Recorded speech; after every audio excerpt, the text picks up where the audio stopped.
ভারতের ইন্ধনে এই নির্বাচনকে বানচাল করার জন্য বিভিন্ন রকম ষড়যন্ত্র করছে, তারই একটি অংশ।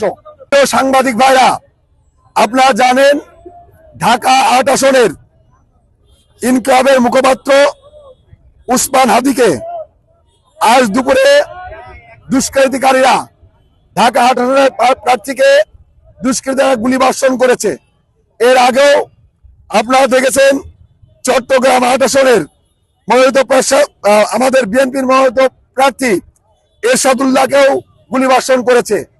এই গুলিবর্ষণের দুইটা ঘটনাকে আমরা মনে করি এই বিগত ফ্যাসিস্ট সরকারের এবং আমাদের পার্শ্ববর্তী রাষ্ট্র ভারতের ইন্ধনে এই নির্বাচনকে বানচাল করার জন্য বিভিন্ন রকম ষড়যন্ত্র করছে, তারই একটি অংশ।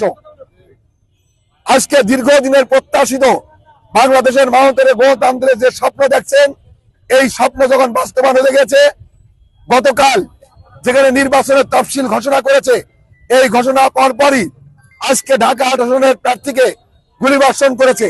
আমরা ঝিনাইদহ জেলা বিএনপির পক্ষ থেকে এই ঘটনাকে নিন্দা জ্ঞাপন করি এবং প্রকৃত দুষ্কৃতীদের গ্রেপ্তারের দাবি রাখছি। আপনারা জানেন এরই প্রতিবাদে আগামীকাল সারা দেশে বিএনপির পক্ষ থেকে বিক্ষোভ কর্মসূচি দেওয়া হয়েছে।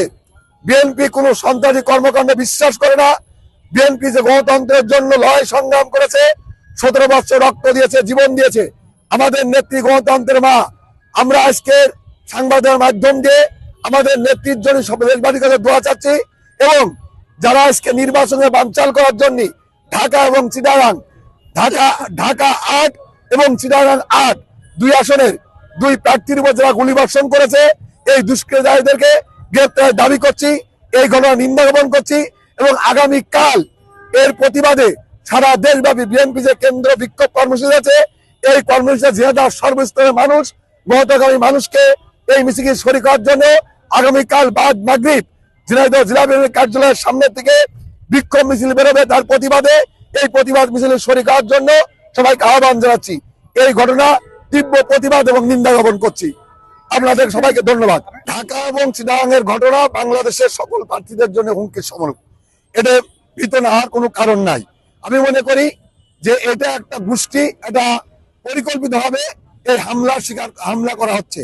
অবশ্য বাংলাদেশের যত প্রার্থী আছেন সব প্রার্থীর নিরাপত্তা নিশ্চয়তার জন্য সরকারের পক্ষ থেকে ব্যবস্থা নেওয়া উচিত বলে আমি মনে করি। অবশ্যই আমি একজন প্রার্থী হিসেবে নিরাপত্তাহীনতা বোধ করছি এবং বাংলাদেশের সমস্ত প্রার্থী নিরাপত্তা বোধ করছে। এর মূল কারণ হচ্ছে বাংলাদেশের গণতন্ত্র প্রতিষ্ঠা হোক, এইটা একটা গোষ্ঠী যারা চায় না, তাদের একটি ষড়যন্ত্র অংশ হিসেবে আমরা মনে করি। সবাইকে ধন্যবাদ।